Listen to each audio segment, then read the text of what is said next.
আসসালামু আলাইকুম। আমন্ত্রণ বাংলাভিশন সংবাদে আপনাদের সাথে আছি জেবা রহমান। শুরুতে বিআরবি কেবল সংবাদ শিরোনাম। গুলশানের ফ্ল্যাট থেকে তরুণীর লাশ উদ্ধার। শীর্ষ একটি শিল্প গ্রুপের এমডির বিরুদ্ধে আত্মহত্যায় প্ররোচনার মামলা, হত্যার অভিযোগ স্বজনদের।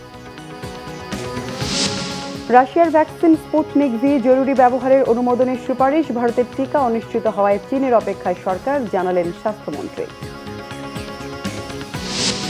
ভারতে টানা ষষ্ঠ দিনের মতো ৩ লাখের বেশি করোনা শনাক্ত। দিল্লি, মহারাষ্ট্র ও কর্ণাটকে অক্সিজেনের জন্য হাহাকার।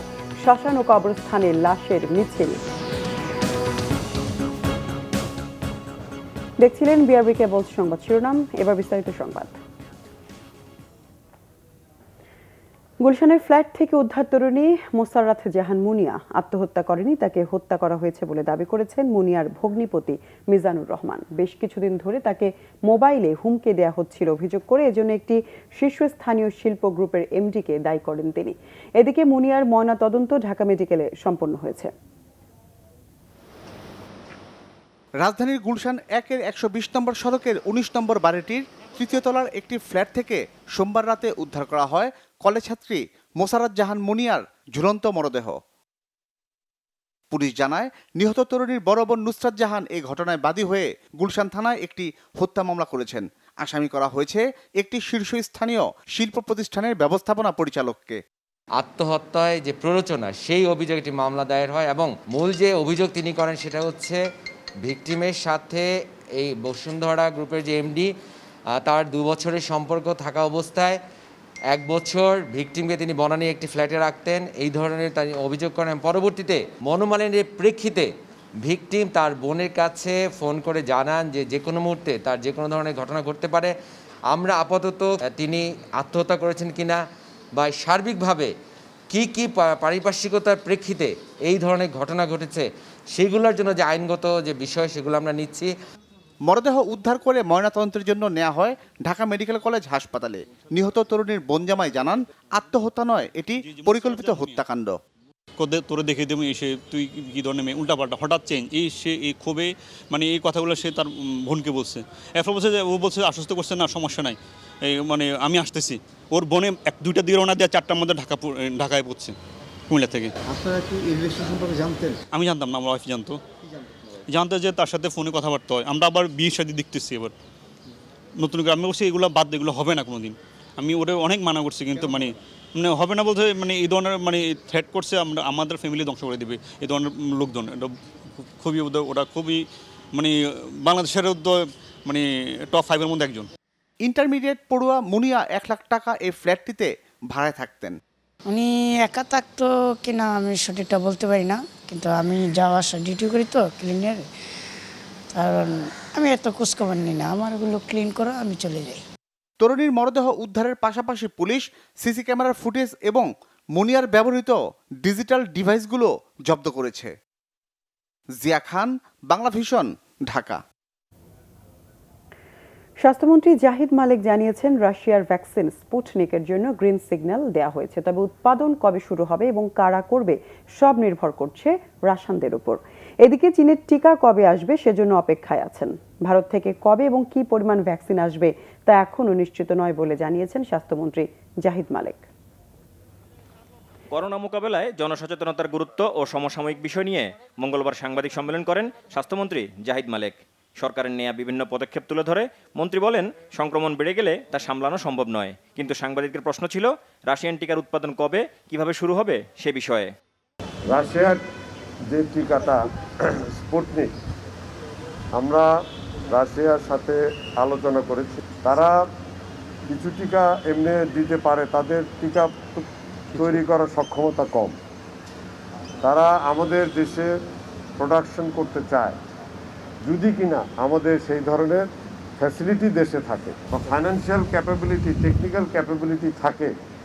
এই বিষয়গুলো তারা আবার নিজেরা দেখে তারপরে আশ্বস্ত হয়ে বাংলাদেশে তারা তৈরি করার একটা ব্যবস্থা নিতে পারে, এবং সেই বিষয়ে আমরা তাদেরকে গ্রিন সিগন্যাল দিয়েছি, অনুমোদন দিয়েছি। রাশিয়ান রিকোয়ারমেন্টটা তার আমি জানি না, রাশিয়ানরা নিজেরা দেখে যেটাকে ভালো মনে করবে তার সাথে কাজ করবে। চীনের টিকা পাওয়ার অগ্রগতি সম্পর্কেও কথা বলেন স্বাস্থ্যমন্ত্রী। চায়না তো একটা প্রতিশ্রুতি দিয়েছে, আপনারা জানেন 5 লক্ষ ভ্যাকসিন তারা আমাদেরকে উপহার হিসাবে দিবে। সেই বিষয়ে যে কাগজপত্র লাগে সেই কাগজপত্রগুলো আমরা দিয়ে দিচ্ছি। এখন অপেক্ষায় আছি যে চায়না কবে এই ভ্যাকসিনগুলো বাংলাদেশে পাঠাবে। ভারত যে একটা এম্বার্গো দিয়ে রাখছে টিকা এক্সপোর্টের উপরে, সেই এম্বার্গো যখন উঠে যাবে তাহলে হয়তো সব দেশই টিকা পাবে। এবং WHO টিকা দিতে পারছে না, কারণ WHO সেরামের কাছ থেকেই টিকা এনে দেওয়ার কথা, তারাও পাচ্ছে না। ভারতের টিকা কবে পাওয়া যাবে নিশ্চিত নয় জানিয়ে জাহিদ মালেক বলেন, দেশে অক্সিজেন নিয়ে দুশ্চিন্তার কিছু নেই। ইনশাআল্লাহ অক্সিজেনের জন্য সমস্যা হবে না। আর ইতিমধ্যে যে অক্সিজেনটা অন্যান্য শিল্পে দিত সেটা 40 টন, সেটাও আমরা আমাদের বুকিংয়ে দিয়ে রাখছি। যদি কখনো প্রয়োজন পড়ে সেই 40 টন আমরা নিয়ে নেব এবং আমাদের হেলথের রুগীদের জন্য ব্যবহার করব। মন্ত্রী বলেন, দীর্ঘদিন লকডাউন দিয়ে রাখা সম্ভব নয়। করোনার এই ঢেউ মোকাবেলায় স্বাস্থ্যবিধি মানার কোনো বিকল্প নেই বলে আবারও জোর দেন স্বাস্থ্যমন্ত্রী। আহমেদ সরওয়ার, বাংলাভিশন, ঢাকা।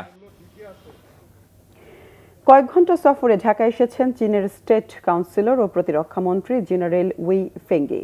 সকাল 11:15টায় হজরত শাহজালাল বিমানবন্দরে তাকে স্বাগত জানান পররাষ্ট্র প্রতিমন্ত্রী শাহরিয়ার আলম।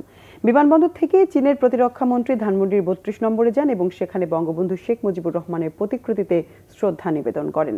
মুজিববর্ষ উপলক্ষে চীনের প্রতিরক্ষা মন্ত্রীর ঢাকা সফর বলে জানা গেছে। রাষ্ট্রপতি মোহাম্মদ আব্দুল হামিদের সঙ্গে সৌজন্য সাক্ষাৎ করবেন তিনি। এছাড়া সেনাপ্রধান জেনারেল আজিজ আহমেদের সঙ্গে বৈঠকের কথাও রয়েছে তার। বৈঠকে করোনা মোকাবেলায় সহযোগিতা সহ দ্বিপক্ষীয় অন্যান্য বিষয়ে আলোচনার কথাও রয়েছে। নতুন করে টিকার ব্যবস্থা না করলে অনেকেই করোনার দ্বিতীয় ডোজের টিকা নিতে পারবেন না। সেক্ষেত্রে এই টিকাদান কর্মসূচির সফলতা নিয়ে প্রশ্ন দেখা দেবে বলে মনে করেন বিশেষজ্ঞরা। তারা বলছেন, যতদিন টিকা পাওয়া যাবে না ততদিন স্বাস্থ্যবিধি মেনে চলাই বেঁচে থাকার একমাত্র উপায়। পাশাপাশি চিকিৎসার ব্যবস্থাপনা আরও ভালো করার উপরও জোর দেন বিশেষজ্ঞরা। ভারত থেকে এখন পর্যন্ত 1,03,00,000 ডোজ করোনার টিকা এসেছে। স্বাস্থ্য অধিদপ্তরের তথ্য বলছে, প্রথম ডোজের টিকা নিয়েছেন 58,18,400 জন, আর দ্বিতীয় ডোজের টিকা নিয়েছেন 23,26,866 জন। প্রথম ডোজ নেওয়া সবাইকে দ্বিতীয় ডোজ নিশ্চিত করতে এখনও 13 লাখ ডোজ টিকার ঘাটতি রয়েছে। এছাড়া প্রথম ডোজ বন্ধ হওয়ায় নিবন্ধিত 14 লাখেরও বেশি মানুষ টিকাই নিতে পারবেন না। তবে স্বাস্থ্য অধিদপ্তর বলছে, টিকা আনতে সরকার সব ধরনের চেষ্টা চালিয়ে যাচ্ছে।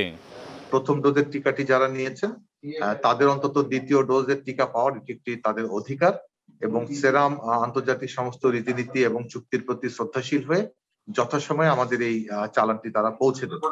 ততক্ষণ পর্যন্ত এই চালানটি আমরা না পাই ততক্ষণ পর্যন্ত উল্লেখিত সংখ্যক মানুষ এক ধরনের অনিশ্চয়তার মধ্যেই থাকবেন, কিন্তু আমরা চেষ্টা করব খুব দ্রুত এই সমস্যাটি সমাধান করবার জন্য। এটা আমরা আশা করছি যে প্রায় 50 ভাগের মধ্যে একটা ডোজ পাওয়ার পরেই ইমিউনিটি ডেভেলপ করে যাবে।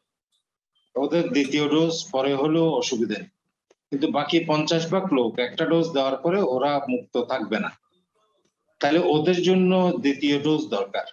এই জন্য এখন না থাকলে আপনি কি করবেন? কিছু করার নাই। তো জিনিসটা তো থাকতে হবে, আমার পাইতে হবে এবং অ্যাভেলেবল হতে হবে। না থাকলে তো ওদেরকে একটা দিয়ে আমরা বসে থাকলাম, একটা দিয়ে 50% কে প্রোটেকশন দিবে, সেটাকেই আমরা একটা পাওয়া হিসেবে ধরে নিলাম। করোনায় মৃত্যুর সংখ্যা কমাতে চিকিৎসা ব্যবস্থাপনা আরও উন্নত করার তাগিদ জনস্বাস্থ্য বিশেষজ্ঞদের। টিকা নেই, এটা তো বাস্তবতা। টিকা তো আমার দেশে প্রোটেকশন করে না। টিকা আমাকে কাউকে না কাউকে থেকে চাইয়া আনতে হয়, ধার করে আনতে হয়, ভিক্ষা করে আনতে হয়, যেভাবে হয় আমাকে আনতে চেষ্টা করতে হবে।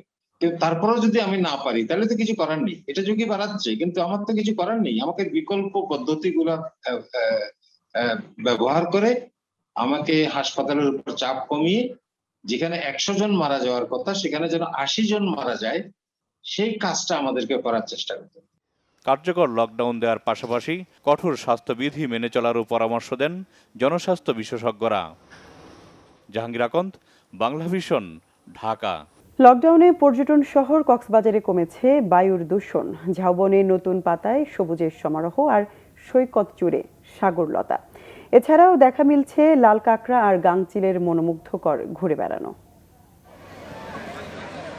পৃথিবীর দীর্ঘ সমুদ্র সৈকতের শহর কক্সবাজার 1 মাস আগেও ছিল লাখো পর্যটকের পদভারে মুখরিত।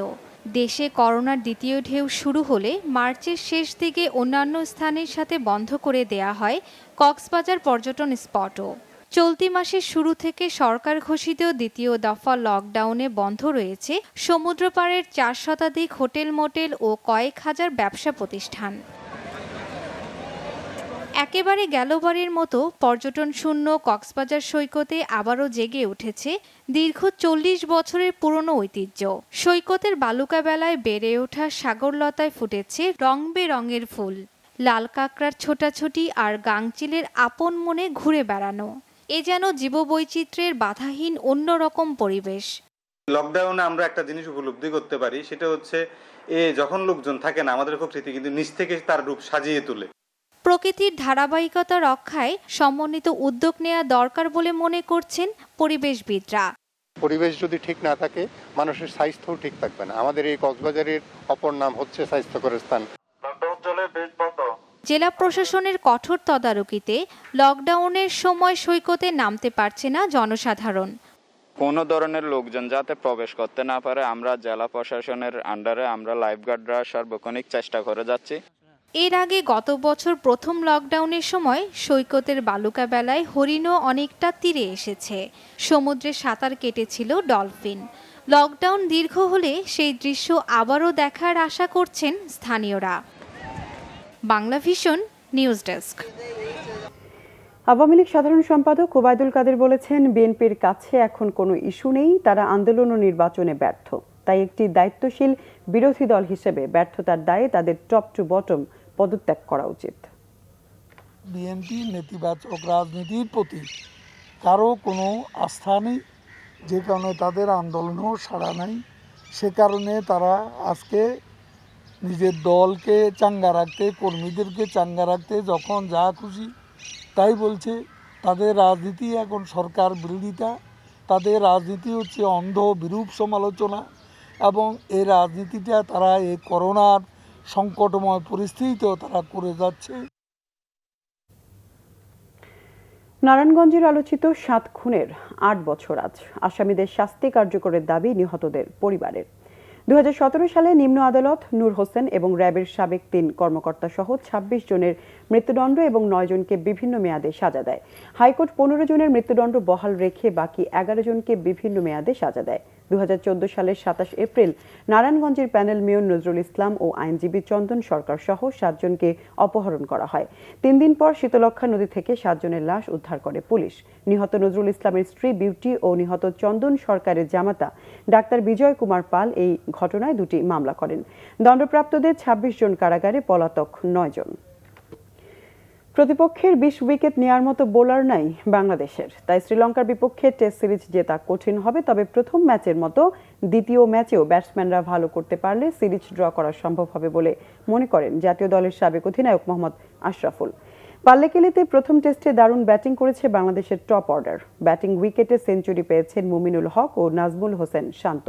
টাইগার সাবেক অধিনায়ক আশরাফুলেরও ধারণা ছিল শ্রীলঙ্কায় ভালো করতে হলে ব্যাটিংয়ে নেতৃত্ব দিতে হবে তামিম মুশফিক মুমিনুলকে। প্রথম ম্যাচ ড্র করে উজ্জীবিত বাংলাদেশ দল। অনুশীলনে বাড়তি ঘাম ঝরাচ্ছে তারা। প্রথম টেস্টে উইকেট থেকে সাহায্য পাননি বোলাররা। বিসিবি পরিচালক ও টিম লিডার খালিদ মাহমুদ সুজনের আশা দ্বিতীয় টেস্টে সাহায্য পাবেন বোলাররা।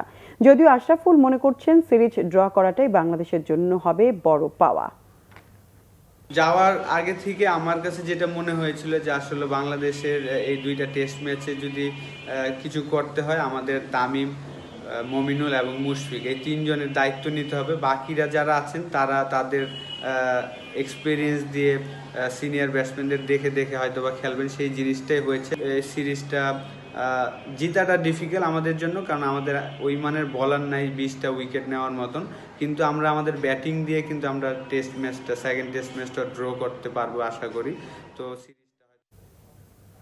সংবাদ শেষ করব বিআরবি কেবল শিরোনামগুলো আরেকবার জানাই।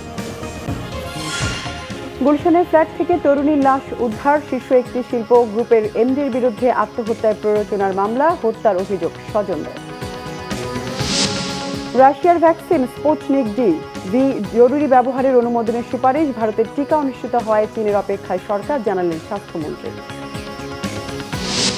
ভারতে টানা 6ষ্ঠ দিনের মতো 3 লাখের বেশি করোনা শনাক্ত। দিল্লি, মহারাষ্ট্র ও কর্ণাটকে অক্সিজেনের জন্য হাহাকার। শ্মশান ও কবরস্থানে লাশের মিছিল। দর্শক, ছিল এখনকার মতো। পরের সংবাদ বিকেল 4টায়, এর আগে 3টায় রয়েছে নিউজ টপ 10। দেখার আমন্ত্রণ রইল। এছাড়া বাংলাভিশন সংবাদ ও সংবাদ সংশ্লিষ্ট অনুষ্ঠান দেখতে ভিজিট করুন www.banglavision.tv ও facebook.com/banglavision এবং সাবস্ক্রাইব করুন youtube.com/banglavision নিউজে। এতক্ষণ সঙ্গে থাকায় ধন্যবাদ সবাইকে।